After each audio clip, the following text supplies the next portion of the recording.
comes Sir Charles. Whammo! Charles has 4 games going on at one time. He's got a game going on with the opponent. Screaming and yelling all the time when he makes a shot. He's got a game going on with the referees. He's got a game going on with the people sitting in the second and third row. This is too much. He is unbelievable. He had to have a blood transfusion when he was about 3 days old. Sometimes I wonder what kind of blood was in the transfusion. All I need is a little tight dress, some red lipstick, and some pumps. I'll be all right. He loves to shock people. It's all part of bad boys getting more attention than good boys. Why don't they just take their ass whipping like people and go home? No, you know, I never got the impression that Charles Barkley liked to shock people. Dreams come true in my new shoe. That's not what I want to say. Charles's honesty may be one of his downfalls. I mean, one of the reasons that he gets in trouble is because everything he says is honest. But ain't no one player can guard me, and y'all can write that down. He's a free spirit. He's John Wayne in shorts. God want us to win the world championship. I don't know if I go that far, Charles. No, I talked to him the other night. If you listen to Bark and you shut your eyes, you think there's a young Cassius Clay out there ready to jump out of that skin. I still don't quite have the answer. Maybe he said it right. He's the 9th wonder of the world. He says that he's God's chosen one. It might be tough to disagree with both of those. Somebody had to be me. It might as well be me.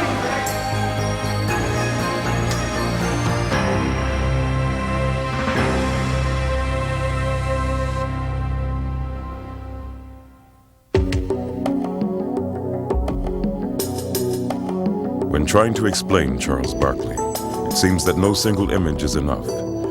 But despite all of the descriptions that have been offered, there is one that is rarely heard. He was a very shy kid. You know, he was just, he was quiet. I mean, he was. Though this may seem hard to believe, growing up in tiny Leeds, Alabama, that's how Charles Barkley was known.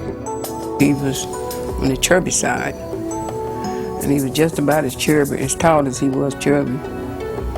And kids used to pick at him. Raised by his mother and grandmother, young Charles was not only quiet, but also unusually mature. He was a father to his younger brothers, you know, because he grew up without a father. I would work 2 jobs, and I would get up so early sometime in the morning time to leave home. I wouldn't have time to do anything. But by the time I got home from that second job at night, the house would be clean as a pin. My mother cleaned houses, and my grandmother worked at a meat factory. They did whatever it took to make sure that we had something all the time. We didn't have a lot, but we never went without.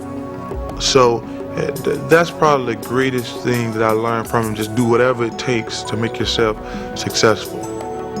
With that lesson in mind, Charles began to play basketball, not only with thoughts of fun and games, but also of his future. In high school, my #1 priority in life is to make life easier on my mother and grandmother. So I'm thinking just go to college for free, because if I didn't get a scholarship, I wouldn't have been able to go to college. But as an overweight 5'10" guard, Barkley didn't appear to be a likely target for college recruiters. His height, it's just hard for him to compete. Plus his shot in high school wasn't that good. Charles was so average. Despite his obvious shortcomings, Charles remained determined. You know, a lot of Saturday nights when the other boys would be out going to dances and things, Charles would be down on the basketball court, or right down the street, bouncing a basketball. Charles's skills were improving, but it didn't really seem to matter. He would come home and he would cry sometimes. He said, "Mama, I am good enough to play on the varsity team if they would just give me a chance." His granny would tell him, "Just keep working, baby. If you got it, somebody's gonna see it." Clinging to this hope, Barkley struggled in vain to overcome his physical limitations. And then, as if to reward his faith, Providence finally lent a hand. He started to get bigger and bigger and taller and taller. Everybody was like, "Hey, come down to the gym. Charles Barkley can touch the rim and slam a basketball." And I thought, there's no way Charles Barkley can dunk a basketball. He's 6 foot. Barkley's surprises were just beginning. Shooting up in height, he would finally have a body that was a proper vessel for his determination. Between my junior year and senior year in high school, I went from 5'10" to 6'4". Even though when I had the growth spurt, I was never really awkward because I had been playing guard all those years, and all of a sudden, everything just fell perfectly into place. It would not be long before Barkley began catching everyone's attention. You know, and God is good. He just happened to be in the right places at the right times, and the right people were in the stand, and they seen him play. And they said, where they been hiding this kid? Charles finally had his chance, and he wasn't going to blow it. He would make Leeds High School one of the best teams in Alabama. But more importantly, he would reach a goal that only months earlier had seemed impossible. He earned a scholarship to Auburn University. One phase of his life was ending, and another very different one was about to begin.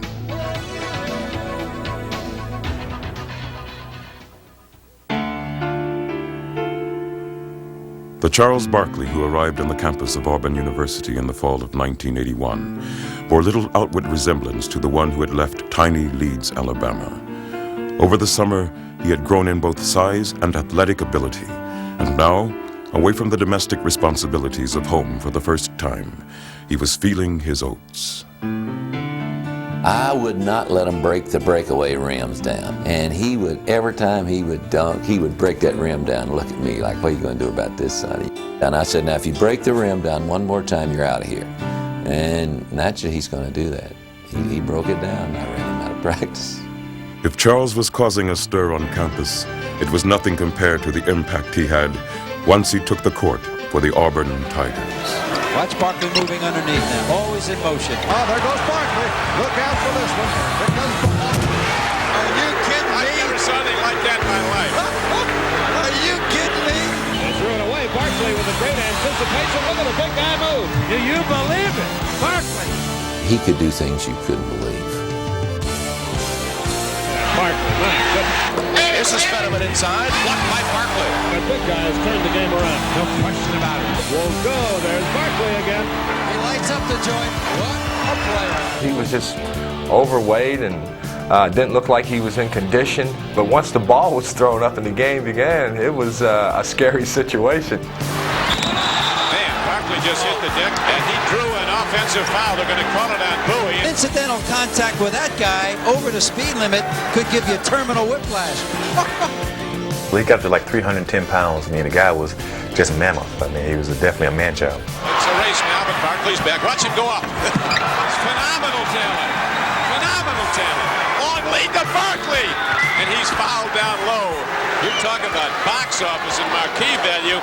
Barkley's a PR man's dream. He has charisma. With his gigantic frame and his explosive style, Barkley attracted attention everywhere he went. And the unheralded Auburn basketball program quickly seized this opportunity to gain national exposure. We were getting attention out of the fact that Charles was so heavy. And I think we worked hard to get publicity any way that we could. And that was one way to get it.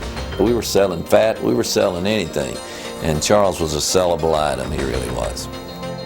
Hello, I'm Charles Barkley of Auburn Tigers. Here are a few of my nicknames. The Bread Truck, the Love Boat, Food World, the Frisco Kid, which is my second favorite, the Wide Loafing League, Town of Fun, the Good Time Blimp. But my favorite is the Round Mound the Rebound. Charles had grown from a shy and responsible kid into a brash media sensation. I was always really quiet. And then when they put you in the limelight at the age of 18, you go to college, everybody knows you and everybody's talking to you all the time. Your personality changes. And the true measure of that change was evident in his growing conflict with his coach, Sonny Smith.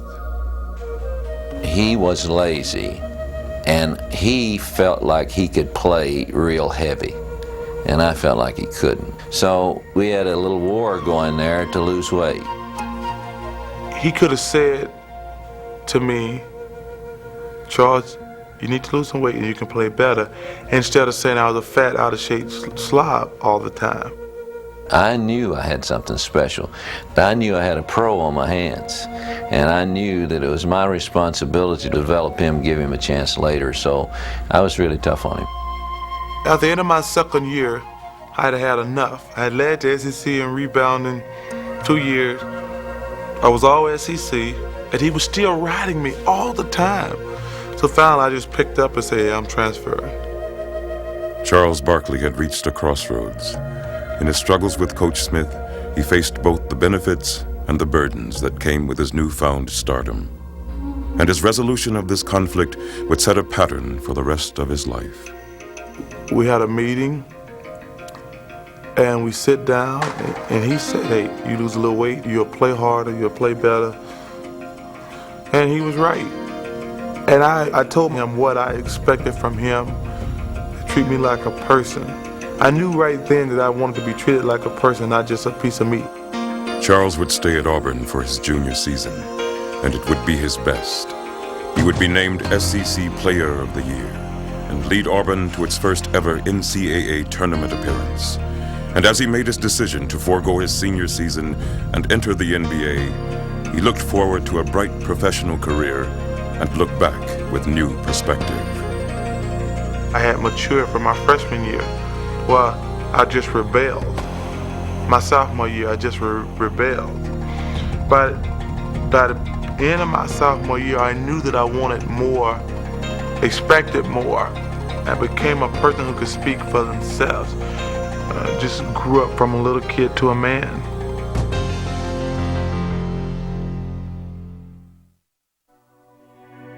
With his final season at Auburn, Charles had established himself as one of the most talented players in college basketball. But questions about his attitude remained. And despite his impressive showing at the Summer Olympic trials, he found himself cut by strict disciplinarian Bobby Knight. I had no real interest in playing on the Olympic team in '84. No disrespect to anybody, I just didn't want to play basketball all summer. Despite Barkley's questionable reputation and his recurring weight problems, the Philadelphia 76ers made him the 5th pick in the 1984 draft. And as he began his rookie season, Charles quickly displayed the ability that had caught the Sixers' attention. It was just his amazing strength and explosiveness, even at that time weighing around 280 pounds. And you'd say to yourself, wow, this guy could be, something special. But though Charles played with raw passion, he seemed unable or unwilling to discipline his talent.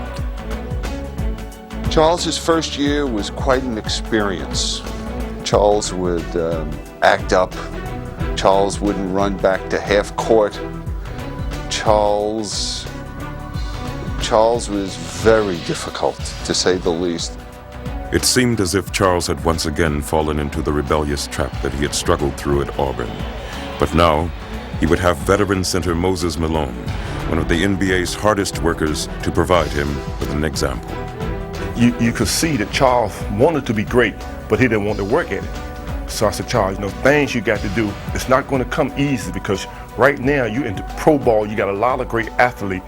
So what you got to do, get the attitude and get mean and get aggressive and come play every night. Under Moses' tutelage, Charles learned to tap his vast well of natural ability. Up until then, I had never worked hard. I just played the game strictly on talent. He taught me how to work hard.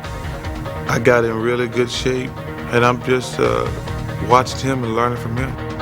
As he began his second season, Barkley saw Moses' lessons begin to pay off. Keeps it alive. Barkley's there. Grips it again. Reverse left hand by Barkley. Here's a bad pass. It might get out of hand. Not before Charles gets it. Bingo.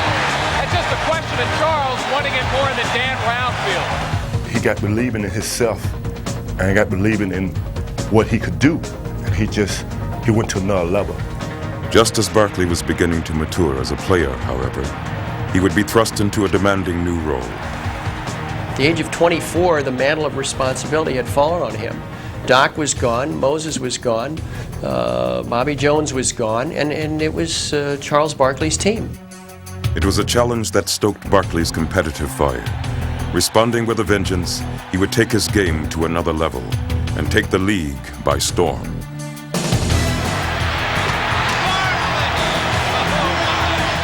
Charles just taking over now.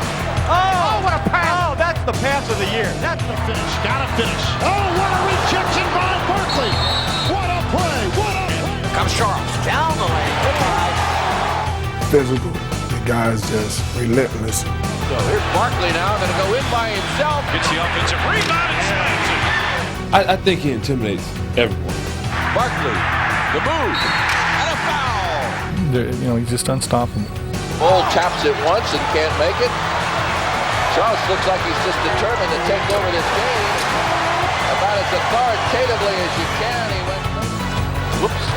The sucker play by Barkley. Does it work? Yes. Oh, Charles was now dominating opponents and doing it in an entirely new way. Charles is on the run again. 2-on-2. Behind his back, right by Ellis. Oh! Here you had a power forward in a small forward's body with guard instincts, and there's never been a player that I can remember that combined all of that. Barkley had become one of the league's marquee stars, and no one was enjoying it more than Charles himself. Charles is a fun-loving guy, and a big part of his success, I would say, is fueled by emotion. That's what I'm talking about, the ultimate entertainer. That's what he can do best. He is really a different guy. His elevator doesn't always go to the top.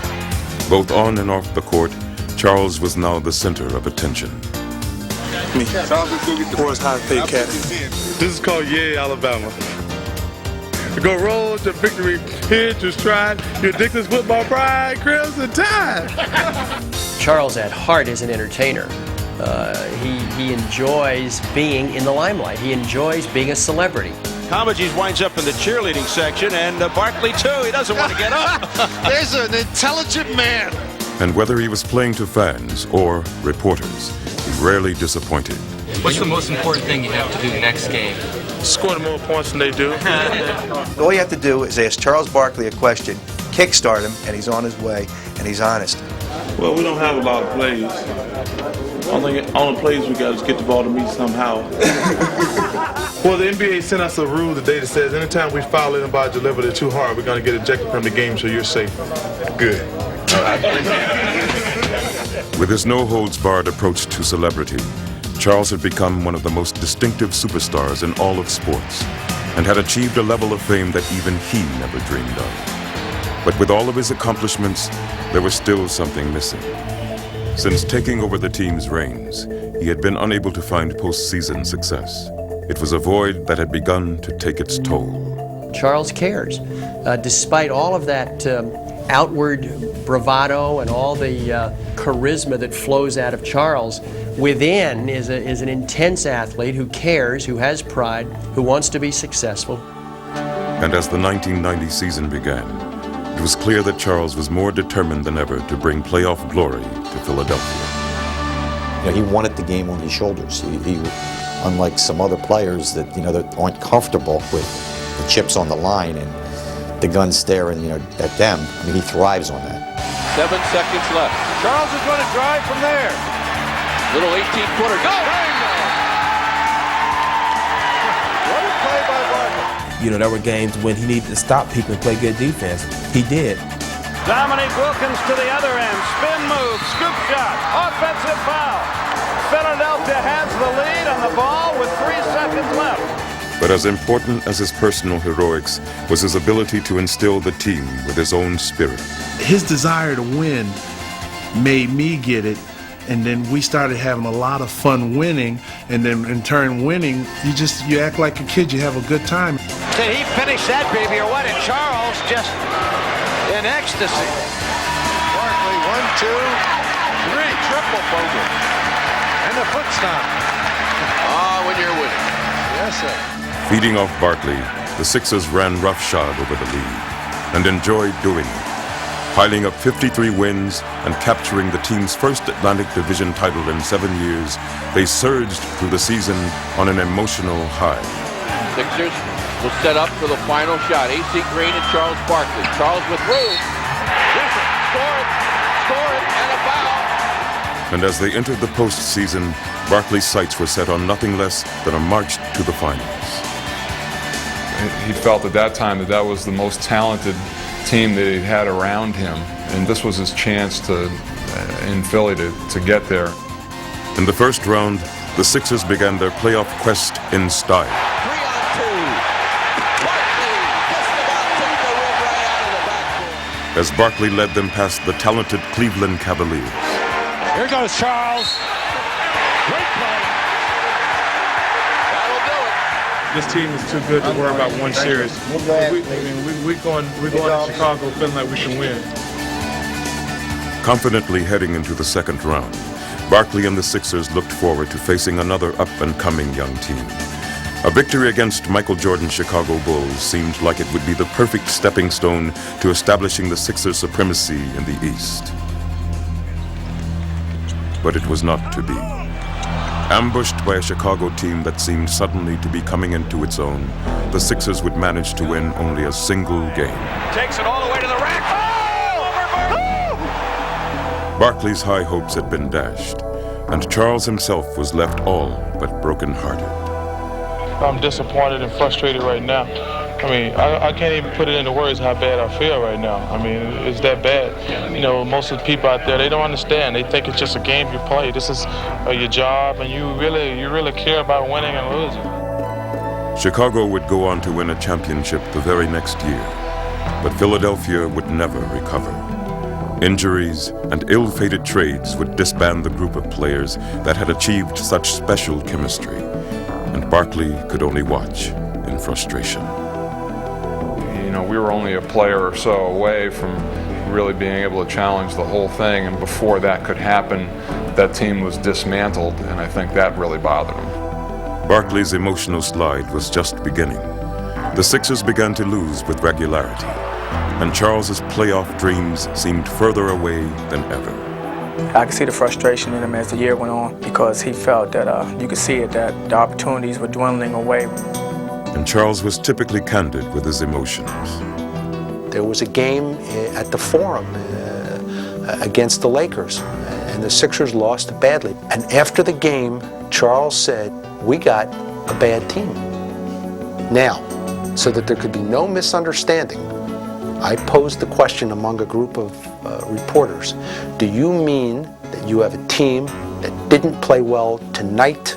And he looked us all in the eye and said, no, man, we got a bad team. Charles's honesty, which had always seemed so engaging, now was working against him. You know, when you're losing and when you're as abrupt and as abrasive as Charles, that gives people a reason to get on you even more and to start to dislike you. As bad as things were, they would only get worse. Frustrated fans looked to Barkley for answers, and unable to provide one, he could only echo their anguish.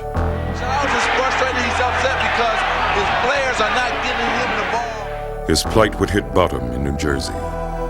Angered by heckling fans, he would spit into the crowd and unwittingly hit a little girl. That was a bad time for me. I mean, I ain't lying. I didn't think I was going to make it. I didn't think I was going to make it then. I will truthfully admit that. I thought I was going to go crazy because everybody in the world was against me then, and rightfully so.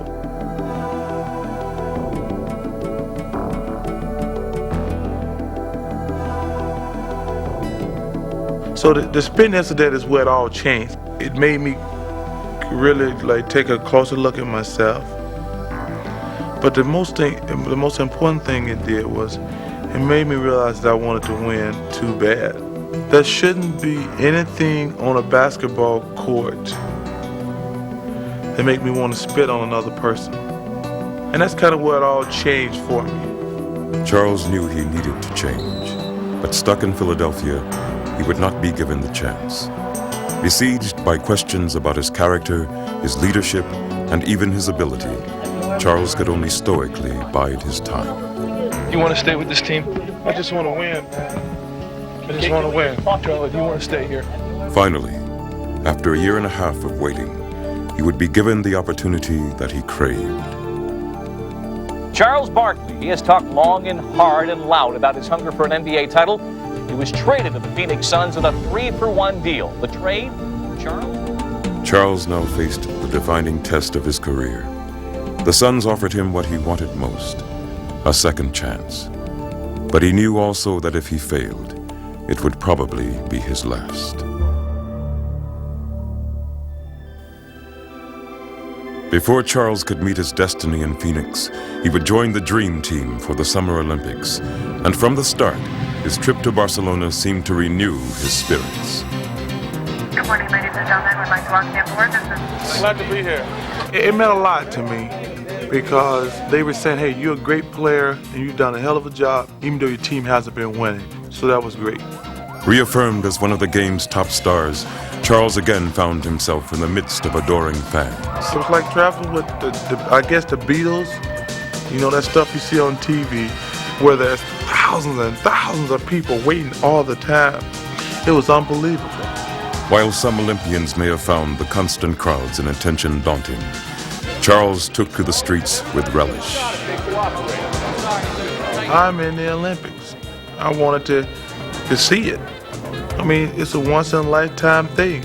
I'm not going to spend the whole time in my hotel room. I think that's crazy. One of the game's most visible figures, Charles attracted the media in droves, and he entertained them like the Charles of old. People usually go after the guy who's the most vocal, and he didn't disappoint anybody. He was in rare form. How much do you know about Angola, the guy that you would be playing there? And I don't know anything about Angola, but Angola's in trouble. How did you feel in 1972 when the Soviet Union beat the United States in that wild game? Well, I had just flunked my entrance exam into kindergarten, so that was the only thing, Charles was once again enjoying his celebrity status, and at the same time, he reveled in being a part of a team where he was not the only focal point. David Robinson, Patrick Ewing, Michael Jordan. This is like us. Charles, what are you doing, lying again? Spring break in the ghetto. It was kind of just like hanging out at a big fraternity party. Come on, man, put your bowling ball here. Hey, that was a good joke. Did you do that too? I didn't. Sometimes I dream that he is me. I just want to be like Chuck. Mike. Is this fun, Mom? Relieved of the burden of carrying a losing team, Charles was also having fun sharing the court with his superstar teammates. Charles is on the run again. Behind his man. If I just do my thing, they gonna make me look good, I'm gonna make them look good. Because if you're a great player, man, the game is so easy. And the better players you play with, the game is even easier. Charles, these guys were so nice and friendly, and they were patting each other on the back, commending you all. Is it hard? They gotta beat by 40 points. But is it hard for you to turn? Nice guys finish last. And as the Dream Team swept to its ultimate goal, As expected, won the goal here in Barcelona. Charles could just relax and enjoy it. I think there was never really any doubt we were going to win the gold medals. We took the gold medal for granted, but the whole Olympic experience was just fun for me. Though Charles's triumphant Olympic performance had served notice that he retained his distinctive flair, he arrived in Phoenix facing heavy scrutiny. The Suns hoped that Charles would transform them from a perennially good team to a championship contender. But the questions that had arisen in Philadelphia had them nervously wondering whether he could handle the challenge. I remember when we made that trade, people were skeptical about that. They said, well, a conservative community like Phoenix, how are they going to accept Charles Barkley? We're like everybody else. We knew what you read in the paper or what you hear. And I think everybody was a little, anticipating maybe the worst. Though the pressure on Charles could hardly have been greater, he faced it without ever letting it affect him. When I first came to Phoenix, I'm going to be myself. I don't really worry too much about what other people think. From the first day of training camp, he challenged his teammates. I remember one of the first things he did in a practice was he just hammered Cedric Ceballos. He wanted to see how everyone was going to react to that. I just thought that was unnecessary, uncalled for. I let him know, and we got into a little verbal battle out there on the court. His reason for doing it was basically trying to see who was going to speak up and who would go to war and who would support their teammates. I think everybody started to see that, there's only 12 of us. We need to have all 12 going in the same direction and going towards the same goal. And he brought the team a lot closer by doing that. With his new teammates now firmly behind him, Barkley was ready to take Phoenix into the 1993 season. Gets it out front to Howard and stolen by Barkley. Here comes Sir Charles. Way low. Blocked from behind by Barkley. My, oh my, where did he come from? Barkley, nice spin move. Oh, you talk about power. As he had in Philadelphia, Barkley would now put his personal imprint on his team. If you're getting a loose ball and you're close, he'll tell you, get the hell out of the way, this is my ball. A three for Marley that won't fall. Tipped in the air, there's Barkley. If the ball is up for grabs and Barkley is anywhere near it, it's Charles. He absolutely thinks he's the best player on the floor and that he knows more than the referees, and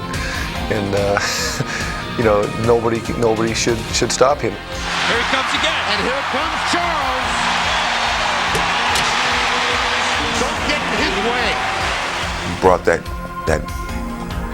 role of being Mr. Big Tough Guy all the time, making sure that everybody knew that, you know, when the Suns are coming to town, it's a possibility of you getting blown out, getting your butt kicked or whatever. I mean, everybody's starting to put their shoulders up higher, their heads high, and walking with that arrogance. The Barkley-led Suns would take the NBA by storm as Charles continued to surprise his teammates. Beautiful pass. Barkley spotted Barkley. I really knew he was a great player, but I didn't know he was the all-around player that he is. Barkley, and look out, here comes Phoenix. Oh, look at that pass. Oh, my goodness. I didn't realize he could shoot the ball from three-point range. McGill bounced to Charles, 4-3, got it. Beautiful shot, Charles. I didn't know he was a good shot blocker. Blocked by Barkley. Oh, what a block. I mean, he's won probably 3 or 4 games just by blocking shots at the end of the game. 8 seconds to play. Here's the drive by Smith. It's blocked by Barkley. Saved by Marley, and he's fouled with 3 seconds to go. Barkley made the block. Barkley made the block. Oh, brother. 3 seconds left in the game. It was just an unbelievable feeling to be on a good team with good guys, and it's just fun when you win. It's that simple. Barkley was once again lighting up arenas with his unabashed love of the game, and the skepticism that had greeted him in Phoenix now turned to celebration.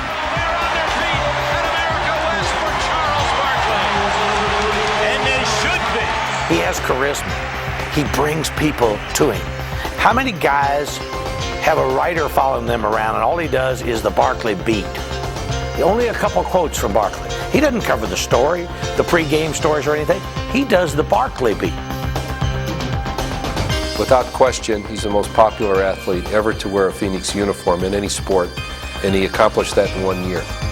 Barkley's revitalization was not only big news in Phoenix, but also throughout the league. He carries on a press conference before every game. You know, he'll have a half-an-hour press conference with the media in every city. Charles's popularity had never been greater. Now the player who had been the league's most notorious villain was its most celebrated star. Charles Barkley! Wait a minute.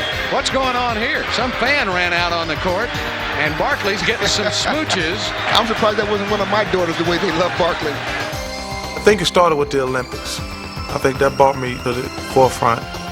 But in the last year or so, man, it just kind of all just like boom. And now, ladies and gentlemen, the man we all know and love, Charles Barkley! Action. Check this out. No matter how much success you have, every time you go to the next level, it's still mine, Barkley. But no matter how high Barkley's popularity skyrocketed, he never lost sight of his goal. Money doesn't matter, endorsements don't matter. The only thing matters is winning. And win is what he would do. He would lead the Suns to the most victories in franchise history and garner for himself the game's highest individual honor. You led your team in assists, you led them in rebounds, you led them in points, and you led them to the best record in the NBA. The fans here and around America join me in congratulating you, Charles Barkley, the 1992-93 National Basketball Association Most Valuable Player. Congratulations. Charles had completed his remarkable resurrection with a flourish. Charles's teammates now are bowing down to him. But it was clear that Charles's most important test lay ahead of him. That had been obvious from his first day in Phoenix. When Charles came in, and I showed him the arena, the new arena here, I said, Charles, you see this beautiful, magnificent building? It was all built without your services. I took him into the arena, see all these seats? They will be full. And I want you to know something, Charles. You didn't put one person in the seats. Every seat was sold out before you ever got here. Now, look up there. What don't we have? Championship flag. That's what we want from Charles Barkley. If you don't bring that championship to us, then don't be telling us what you did for us. The court pass to Worthy. He might score it himself. Slam dunk. But as the playoffs began, it looked as if Charles's inspirational season was going to end embarrassingly short of expectations. And the Los Angeles Lakers go home one victory away from knocking out the winningest team in the NBA. Oh my. We're down 0-2, and I know the next question is, are you guys dead? No, we're going to win the series. We're going to win one Tuesday, and the next game's Thursday. We'll win there. Then we'll come back and we'll win the series on Sunday. And everybody will say what a great series it was. Westfall had made the guarantee, and now Charles would shoulder the burden of making good on it. Hey, let's put it together, guys. Let's win. We got to win tonight. That's simple. Let's show up. So you're always nervous, but it's not a nervous scared. It's nervous like, what can I do now? What he would do was to lead one of the most dramatic comebacks in playoff history, as he simply refused to let the Suns be defeated. They're fighting for their life, led by Charles Barkley. Charles makes everybody's job so much easier because he takes such a burden on himself. He's the superstar of the team. He is willing to take that responsibility for wins and losses. Leading the Suns to 2 straight victories in Los Angeles, Charles returned to Phoenix ready to fulfill Westfall's prophecy. And though the Lakers put up a bitter struggle, Charles finished them off with a relentless determination. In overtime, Phoenix advances. Barkley's next challenge came in the person of San Antonio superstar David Robinson. The baseline gets in underneath. A lot of traffic, though. He's going to lose the ball. Dives for it. Finally picks it up. Here's his fadeaway. He got it. He wouldn't give up on it. With Barkley and Robinson battling to a standstill, the series remained deadlocked through 4 games. But it would be in the 5th game that Barkley would face the Spurs' stiffest challenge. In Game 5, I probably played my best game of my life. We were down the whole game, and I scored 20 points in the 4th quarter, and it was just unbelievable. Barkley now comes in underneath. Reverse layup won't go. He battles for the rebound, follows and scores. Robinson, he tries to jam it, and it's blocked by Barkley. The defensive gem of the night. Here he comes, there he goes. Those are the big plays the Suns need. Ainge on the drive. He'll follow. No! Barkley's there. He'll put it up. Oh, what a shot! Oh, my goodness. He has been a terror here in the 4th quarter. What a game. Fellas some credit. Nothing personal. I don't mean to brag, but can't no one person stop me. But don't take that personal. Game 6 would again turn on Barkley's personal battle, as the Suns again looked to him for last-second heroics. It's time to go to work with Chuck. KJ will be up. We got 3-point shooters spotted. Bring Chuck right to the ball. Chuck, you go to work. Yeah, I got the best. He wants the ball. Charles wants the ball in every pressure situation there is. Robinson on Barkley. It's his game to win. Barkley, 20-footer, yes, with 1.8 seconds. Charles Barkley. I'll take any shot, anytime, anywhere. Somebody got to be the hero. Might as well be me. In the conference finals, the Seattle Supersonics strategy was a simple one. Stop Barkley, and you stop the Suns. Barkley takes it inside, keeps coming, goes to the hoop. He's knocked down. No whistle, no harm, no foul. Double and triple teaming him, Seattle worked to frustrate Charles. But his fiery determination was undimmed. Got to shoot it. He goes in, knocked down. Barkley follows and scores. Well, the Suns just didn't give up on it. I mean, he might fail, but he's not going to fail because he's not giving it a shot. Charging over and around Seattle's swarm of defenders, Barkley carried Phoenix to a 3-2 lead, and within 1 victory of his first finals. I remember last year we were playing Seattle in In the 6th game, he put on his jaw, I think the patent tape, had us listening to that. He goes out there and he doesn't have a good game. Doesn't play. He plays hard, but he was playing hard and he was hurting us though, as he always said. Barkley blocked by Perkins. Boy, what a scramble. Barkley, fourth attempt, doesn't score. This is one that you can definitely pin on me. How it's the difference in the game. It's not often when a guy who's supposed to win the game for you blows it for you. But you take the good with the bad. I wasn't feeling too good because you never know what's going to happen in a situation. Because someone could have gotten hurt, he says, hey, don't worry about it. He says, don't worry about it. Yep, we gave that game to him. He says, I did anyway. He says, don't worry about it. Barkley again faced the end of his finals quest, and again he would rise to the challenge. At that point, I'm saying to myself, I just got to play the best game of my life, and I'm going to the finals. Frank Johnson comes up with a loose ball. The Suns on the run. Give it to Barkley. Bravo! That's all they needed. Barkley. Wham, bam, slam. Here's the man going to work.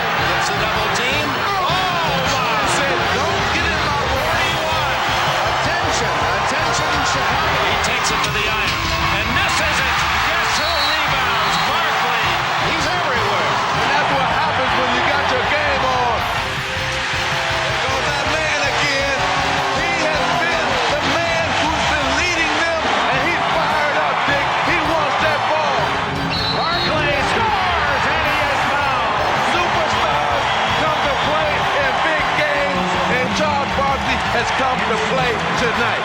In that 7th game, I think he had 44 points, 25 rebounds. And he said, Frank, I told you not to worry about it. And the Phoenix Suns are in the NBA Finals in quest of their first ever NBA championship. That was a perfect example of his will to win. He was not going to allow us to lose that game.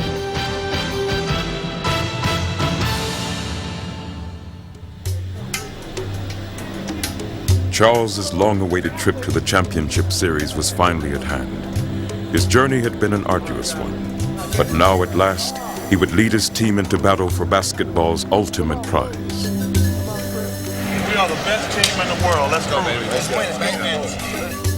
Ironically, he would face the Chicago Bulls, the team that had started his spiral in Philadelphia so long ago. But this time, he would not be defeated easily.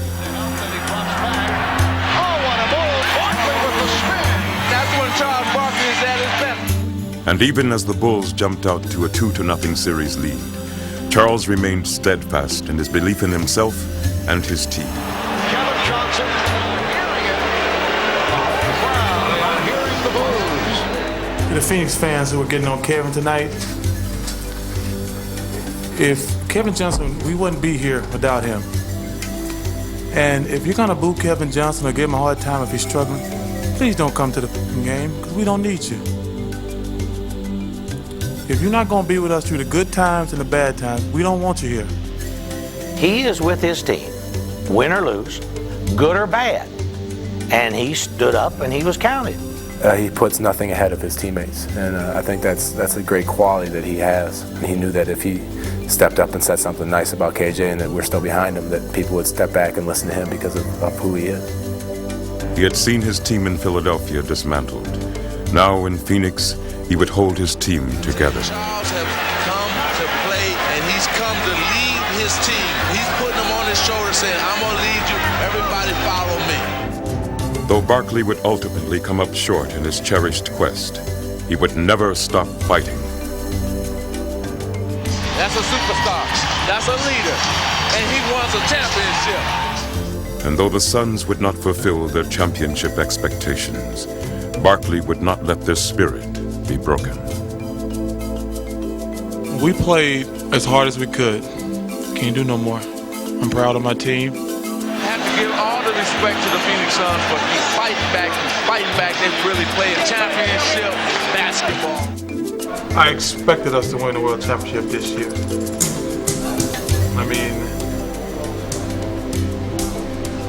I expected it all the way. I don't really think we came away empty. I think that we gave it all we had. We played as hard as we could, and that's all anybody can ask of you. You kind of actually caught between a rock and a hard place because you want to say it was a great year, but you feel so bad right now. In your job and in whatever you do in life, if you can honestly say you did the best you could, I think that's all that matters. I don't think anybody can ever say they had a year like I've had it. If we had won, that would have been a capper. He wants it real bad, and he does have it in perspective. If he doesn't get it, his life's not going to end because he doesn't get it, but when he's out there competing, he probably feels like it's going to end if he doesn't get it.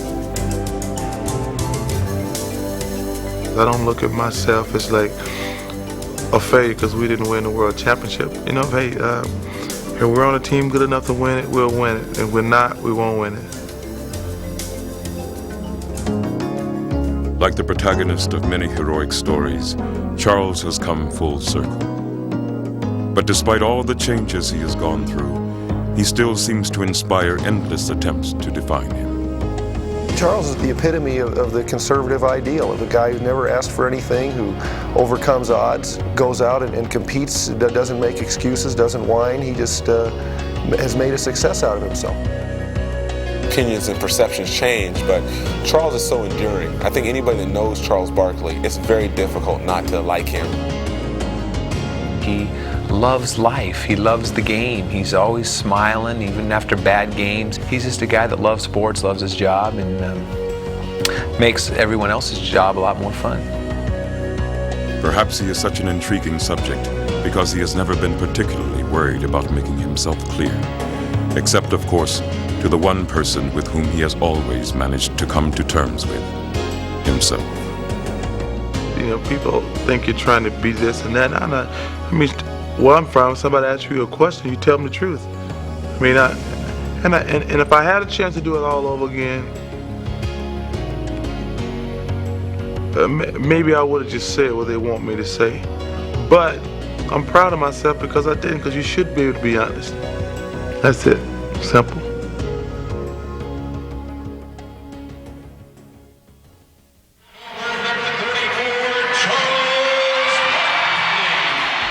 Here comes Charles. Get out of the way.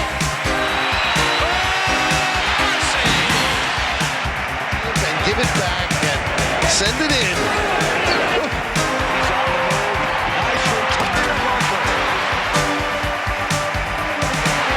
A flying slam by Barkley polishes it off. And I mean a power wham, bam, slam by Sir Charles. Here he goes to Sedale, back to Charles. Oh, did he explode and it goes? That was brilliant. Wow, power extraordinaire. Great pass. Quickly, Barkley, what a play.